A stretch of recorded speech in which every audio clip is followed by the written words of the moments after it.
Hey everyone, Carrie Beck here with Homeschool Coffee Break, where we help you stop the overwhelm so you can actually take a coffee break. Today we are here with Monica Irvine. We're going to be talking about manners, and I bet some of y'all are like, yeah, I would like to do that, but I'm not quite sure how to do it or whatever.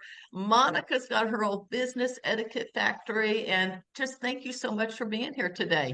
Thank you, Carrie. Thank you for having me. Yeah, it's a pleasure.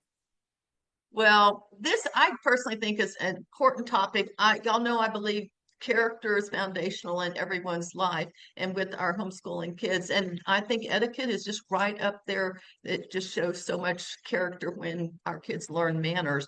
Before we dive into that, Monica, could you just tell us a little bit about yourself? Yeah, I love to. I live in Knoxville, Tennessee. I'm a retired homeschool mom, and my kids are now, how old are my kids? 38, 36, and 28. And we've got three grandkids and counting. My husband and I have also owned restaurants in East Tennessee for the past 34 years, I guess, 33 years. Yeah, we're both born and bred in Tennessee. So this is home for us. Yeah, but the Etiquette Factory is a passion. I started it back in 2009. Like you, been at this for a while. Yeah, Yes, we probably crossed paths at conventions back when we were probably actually going places and everything. So, have. well, let's talk about etiquette and manners. Could you tell our listeners just a little bit, maybe, why is this so important, especially in today's culture? And how does this go beyond just saying please and thank you? I mean, please and thank you are important. I mean, but that's just a little small part of it. So tell us Yeah. why and what how it goes beyond that. Well, I'd love to. And I know sometimes over the years I've told my husband I should have named the company something besides the Etiquette Factory because I'll be at a convention and I can always see people's reaction. They look up and they read the sign and I can read their brain often where they're going, "Oh, that's great and all, but we've got more important things to worry about than what fork to eat your salad with." And to me, I know why it's so much more than that. So let me first give you the definition that we use for etiquette at the Etiquette Factory. And that is etiquette, which manners and etiquette, chivalry all mean the same thing. Etiquette is helping those around us to feel valued and comfortable. So years ago, I was homeschooling our kids, and we were studying the life of President George Washington. And what a fascinating life that man had. And as we were doing that, I stumbled upon George Washington's rules of civility and decent behavior. Many of you have read a couple of those. If not, just Google that, and you will see this list of 110 chivalry skills that, according to President Washington's journal, he put to memory at the age of 13. He actually copied these 110 chivalry rules out of a French book. We know that because we have a list of them in his handwriting in the Smithsonian. Well, as I started reading these rules, I can just tell you the spirit penetrated my heart. And being the mom of three boys, I was like, wow, my boys could benefit from knowing some of these. Of course, manners was always important to me. And so I said, let's start trying to memorize one of these a week and kind of having a manners thing each week. Well, so that's what we did. We started memorizing these chivalry skills. And although most of them were very applicable to today, there was always a few funny ones. And I'm just summarizing here, but one was it's not polite to remove lice from your companion in public. And I was like, that is good to know. I won't do that. But they just were so beautiful. And so me and the boys would talk about it and something happened. And that is I started noticing a change in behavior. And it fascinated me because I was like, what's changed? I mean, I've always told my boys to have good manners. I've always taught them. And I think a light bulb moment happened when it dawned on me that usually 98% of the time when I was trying to teach my children manners was in the moment of correcting. Like one of my kids would say or do something that wasn't the most polite, and I would be, "Oh, honey, no, babe, you can't say that. That's not polite." And then I would go on to tell them why. And when all of a sudden I shifted to start having a daily manners lesson during the school day, when my heart was softer, my children's hearts were softer because they weren't being fussed at. And we just had a discussion about, well, how do we use our napkin correctly? Or how do you make an apology sound sincere? All of a sudden, my boys would be like, Mom, let's do another one. What's the next one? Let's go ahead and talk about the next one. And it literally is what changed everything. So I think what is most important is when we connect the dots that manners is helping those around us to feel valued. Just to give you one example, most people think of manners when they think of table manners, right? And usually families sit around the table, and for parents that manners are important to them, their table sounds like this. Could you chew with your mouth closed? Honey, sit still in your chair. Stop making that noise. Get your elbow off the table. And it's just this constant correcting.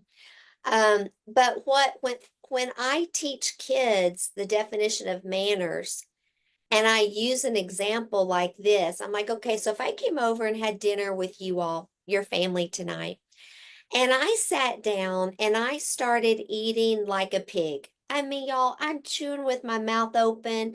I am making some weird noise with my tongue, or I eat so fast that I'm finished getting up and leaving the table when you're on your third bite.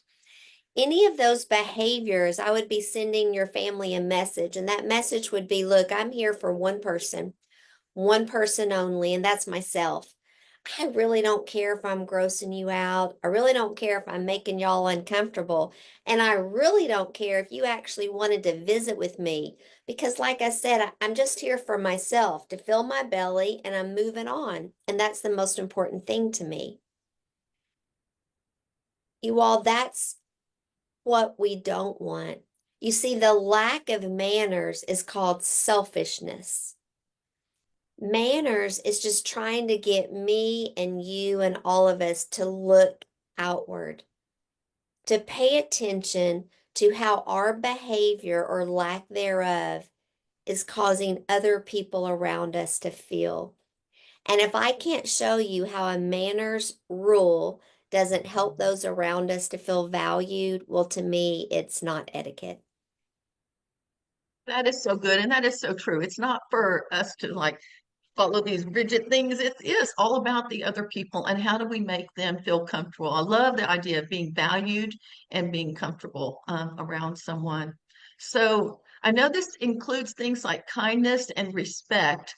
Can you give us some ideas on how moms could either do that? Or my other thought was, how do they go from just learning the rules to actually internalizing some of that?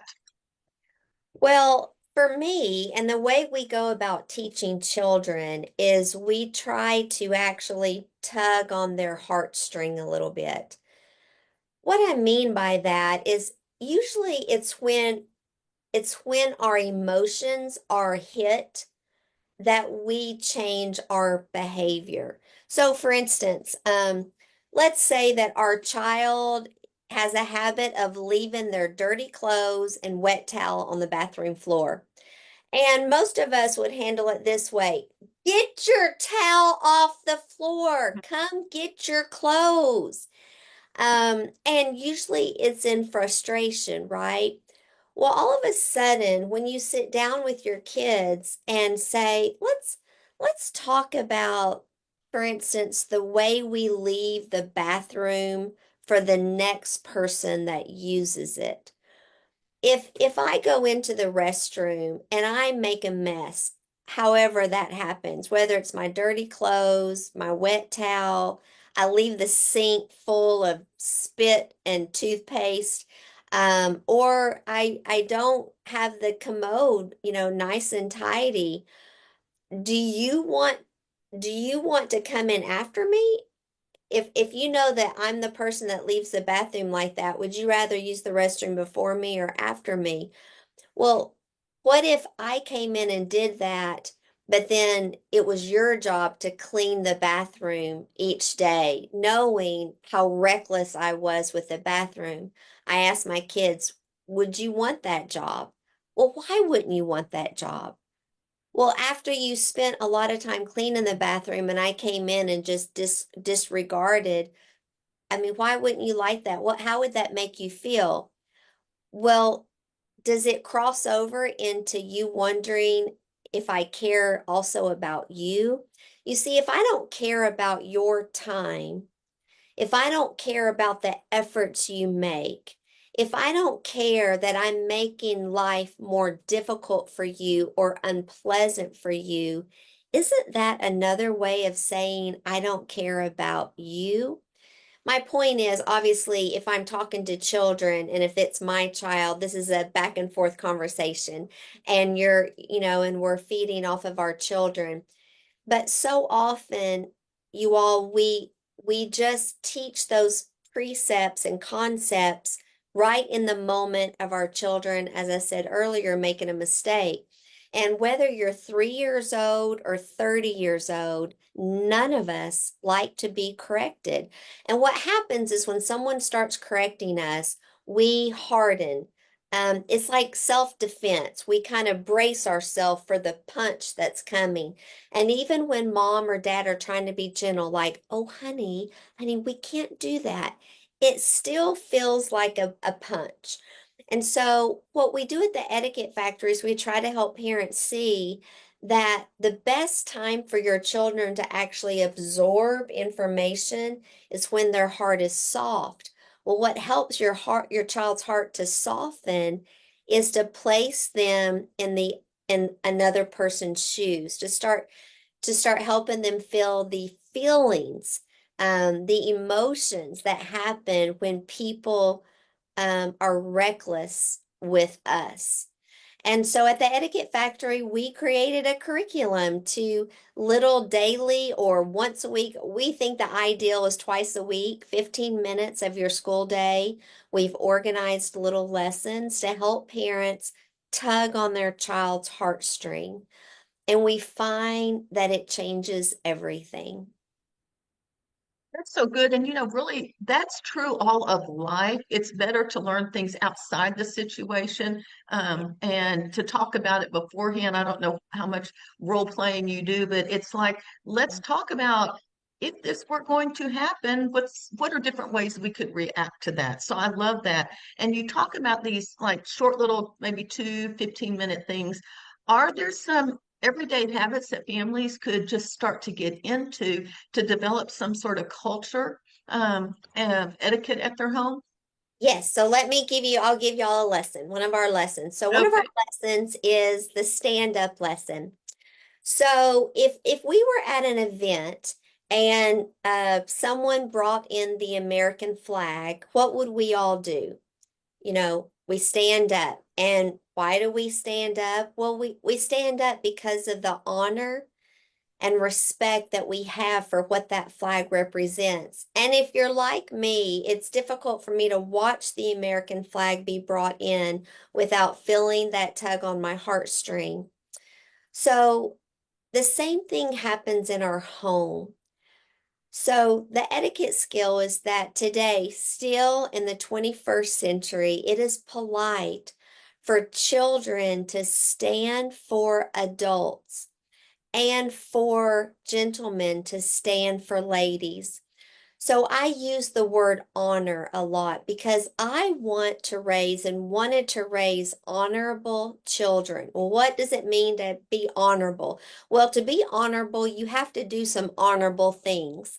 And honorable things always, 100% of the time, require some level of sacrifice.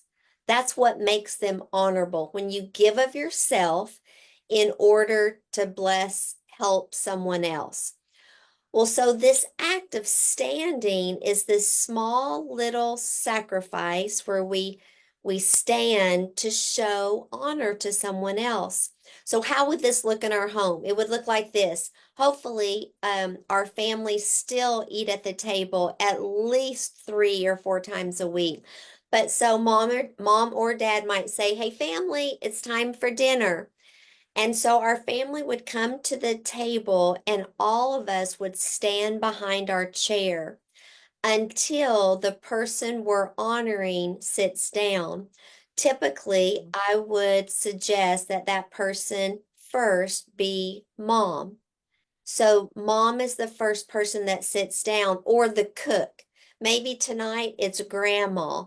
Maybe tonight we've invited our neighbors over, so we know that we're going to honor our neighbors and we're going to say, please, after you, please go ahead and sit down. And so then after mom or the cook or the host or our guests sit down, then all of the ladies at the table sit down. And so that means that maybe your 5-year-old son is standing for his 14-year-old sister.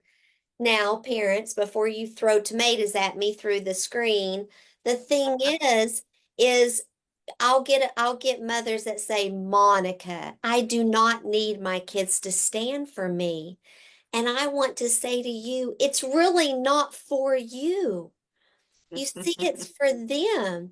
You see, if you want your children, especially those boys and girls, to stand with honor, to have dignity, to have self-respect, they must sacrifice. But what do we do today in our world? Well, the last time you and your family had a big gathering, maybe 4th of July, who were actually the first people that had their plates prepared? 98% of you are going to say the kids. Because, see, at some point, our society decided that was easier. Oh, yeah, so we got to get the kids, get their plates, get their drink, make sure they have everything they need. Oh, honey, do you have everything? Okay, you got everything? Okay, sit down. And we think if we get the kids situated, then us adults can go over here and eat peacefully because we're not being bothered by the needs of our children. And then we're the same adults that want to walk around this earth complaining about the entitled generation. And I'm like, parents, so you're going to let your children have their plates fixed before their grandmother? Are you crazy? We've got to stop it because I believe that this behavior is hurting our children. You see, our society continues to strip away opportunities for children to show respect, to have dignity. Like all of these kids are allowed to call all the adults in their life by their first name. Oh, my kids' friends just, their children just call me Monica because we're so close. And I want to just scream and say, listen, your kids, their kids, your kids, they don't need more Monicas in their life. They need Mrs. Irvin in their life. Because when you have that kind of respect, that you acknowledge the adults in your life in a different way, it helps the relationship be more appropriate. And so constantly we allow kids to just be the center of our universe, and it's not healthy for them. I went to a convention not long ago and I went to speak. Now I walk into my room and the room is full. There are people standing along all 3 walls.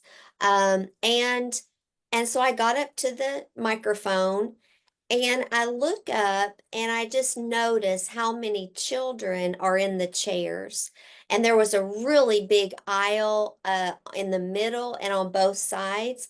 And I look over here to my side and I notice there's a woman stand. There were a lot of women standing, but there was a woman over here to my side standing with a stroller in front of her. and she was clearly pregnant. And I'm sitting there thinking, how did we get here? How did we get here where I've got a pregnant mother over here and I've got men and children in these chairs? And I can't take it. So I, as politely as I could in that little microphone, I go, "Hey, you all. Hey, I know we're full. I'm so grateful to be here with you, but I notice we've got some women. I wanted to say, like the pregnant woman over here, but I said, we've got some women standing that looks like they need a chair. So if you could have your children maybe sit in the aisle and maybe sit on the ground." And I meant it. And you know what was interesting is I noticed there was this one little boy who heard me. He was probably 10 years old. He immediately got up to get in the floor, and his mother took her hand and put it on his knee, and she said, "No, stay." And the thing Oh, is, I knew what they were thinking, is they were like, "Look, we got here early so we could get a seat. And if you wanted to make sure you got a chair, you should have got here early like us. But I'm not going to make my child sit on the floor because you decided not to get here early." See, that's our mentality today. And I know that actually, though, it's harming our children, in my opinion. And so we've got to do better, you all. And so, teach your children the stand-up skill. And I know the thing is I know what's going to happen is when families start to practice these skills, the love in that family, the peace in that family grows. It just does because that's what happens when someone sacrifices themselves for us. It endears us to each other. And today, we don't create enough experiences for our children to sacrifice for others. And so that's an etiquette skill that we could put into practice immediately. I love all of that. It brought back so many memories because we've got two girls and a boy, and Hunter's the youngest. And I still remember when we would come to the dinner table, I was always the last one in the room because I was trying to get the food on the table. But actually, we didn't do the honor for the one person, but Steve and Hunter stood by their chairs until the girls and I were seated, and then they would sit down. We actually for a while lived in Idaho, and that was just the culture where you went over to someone's home and all the men and all the boys stood until the women were seated. And there's so many good things. I mean, if nothing else, preparing them to take care of a wife and to treat them with honor and respect. When you go out to dinner, usually they hold the chair out for you and then the man sits down. And I'll give you one more example. The other thing I didn't think of, but a friend of mine did who had like four boys and one girl. And we were going to a restaurant, and every door we came to, one of her boys would hold the door open and let everyone in. And so Hunter was the youngest, and he had to start learning to hold the door open for his sisters who were older. And the girls would start to complain. We'd be in the car. I go, "No, you sit in the car until he comes around and opens the door.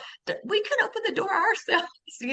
So we had to have this discussion. But I think about when you would go out, I don't know about today, but when we would go on a date, I would wait till Steve would come around and open the door for me. And it really is just a picture of honor and respect. I said I'm gonna give you one more thing. You said first names. So right before this, I was on a coaching call with Hunter's best friend who they just decided to homeschool. They have four kids, I think. Anyway, they got a 7-year-old, and we were on the phone. And at the end, he says, "Oh, thank you, Mrs. Beck." And I had never really paid that much. I said, "Britton, you can call me Carrie." He goes, "I know I'm 31, but it just does not roll out." He goes, "Can I call you Miss Carrie?" I'm like, "You don't have to call me Miss Carrie, but if that makes you feel." And so then we get ready to close it. "Thank you, Miss Carrie." And I was like, but because that, those things have been instilled even till you're 31. You practice it over and over again, it just becomes a habit as well. So sorry, I just had to I just loved Love it. everything you said. And the Yeah. pregnant, oh my gosh, I remember Steve would always get up when he would see women standing around the outside. I mean, I'm just so sorry that that a mom, there are some other stories I could tell you when I was teaching, and it was all on character and stuff like that. And there would be a hush on the room when I would use an example, but I'm just so sorry Well, that that happened. I know. And the thing is society is gonna, is push back against those things. And now listen, there are so many kind considerations Yes. that there it's not unequal. There's just as many things women should do for men as men should do for women. We just once again have different roles to play. I'm never gonna not look a man in the eye if he ever, or even a woman, if they hold the door for you or stand for you, you're gonna pause your life and look them in the eye and thank them very sincerely for being so kind. And so what we don't realize though is how much that affects our relationships. We all want happy, healthy relationships with our children, with our spouse, with our employees and colleagues and friends. And this is how you do it is you teach your children the skills of kindness. I know it's like what parent on this planet doesn't want their children to be kind? I mean, is there? And so if you have all these parents across the globe that want their children to be kind, why are we living in a less kind society? Well, because we stopped teaching the skills of chivalry. They literally used to be taught as President Washington recorded. And so when we stopped being proactively doing that, we started seeing that there's some gaps. It's like I was at a church potluck. This was before COVID. And, right after the blessing, we were in the big culture gymnasium. And as soon as the blessing ended, it was like a wild herd of animals charging the buffet. And I looked and watched this transpire. Here we are Christians. Here we are the supposed to be the light of the world. And and all the kids and the teenagers were in the front of the line, piling cookies and everything on their plates to see if they could get all the good stuff before everyone else. And the line formed, and about three-quarters of the way down the line was Mr. and Mrs. Honecker in their 80s. Mr. Honecker on a walker. And I look around and just I'm kind of observing the parents. And it sounds like I just sit there and I'm in judgment. No, y'all, I just sit there and it makes me sad. Mr. and Mrs. Honecker were waiting in this line with all these kids and teenagers in front of them, and the parents are just oblivious.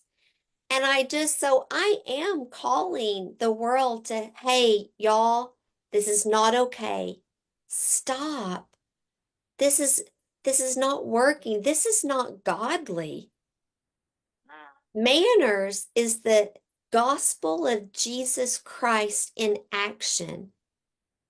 It's loving one another, putting others first. Those that will be first will be last, and those that are last will be first. These are gospel principles. And so we've got to tie all of this back into the gospel of Jesus Christ because that's where it's born from.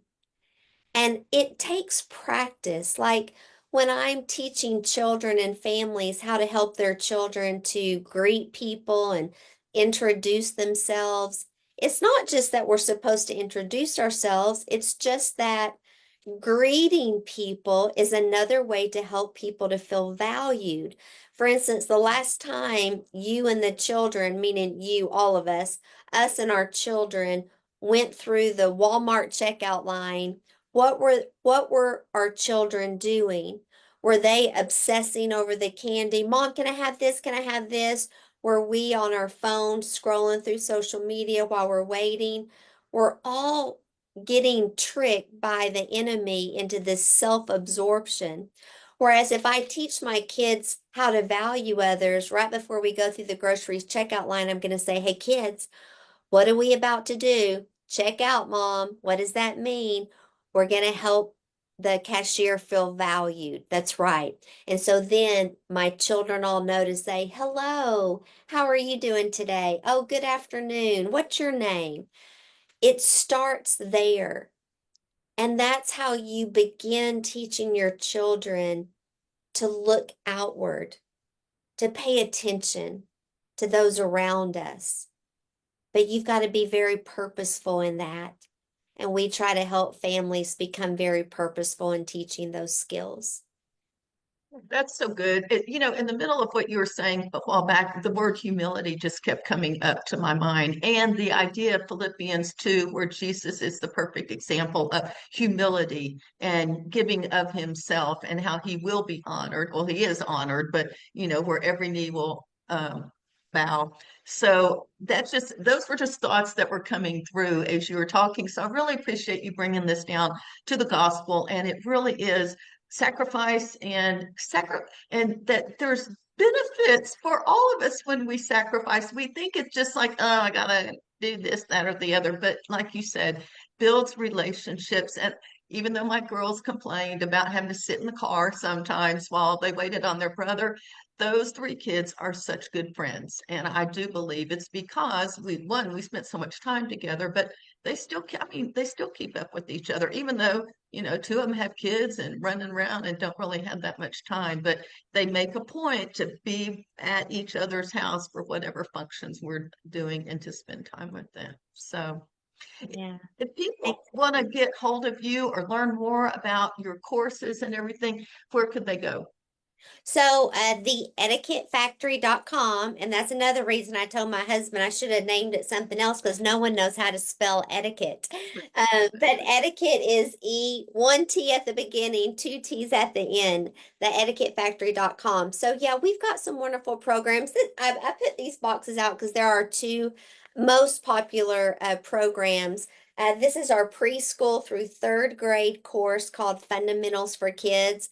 Y'all, it's awesome. It's a lot of fun. So with little kids, we find that they need to play a game. They need to sing about it, hear a story, make a craft.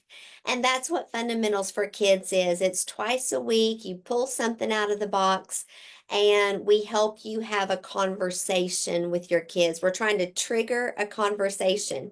I'll give you an example. Like there's a board game about Rose and the Lost Boy. The Lost Boy is kind of like Tarzan, got lost in the jungle, been hanging out with his jungle friends so much, his manners have become a little shaky. So on the board game, there's a question. It says, Rose was talking to Sean one day, and she noticed that Sean had really bad breath. Well, what should she do? A, say, excuse me, Sean, did you know your breath smelled like dead fish and old bananas? B, she could say, oh, clearly no one's ever taught you how to brush your teeth.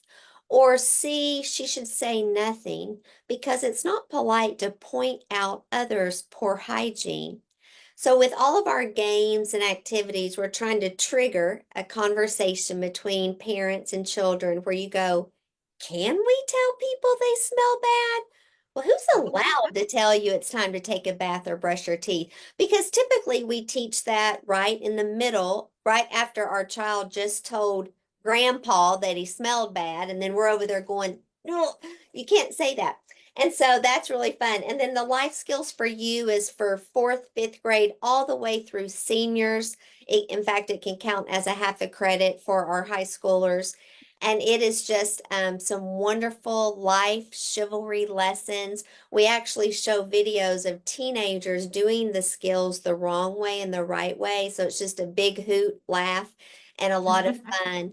But yeah, so they can reach out and just look at our products and reach out to me directly on the website with questions.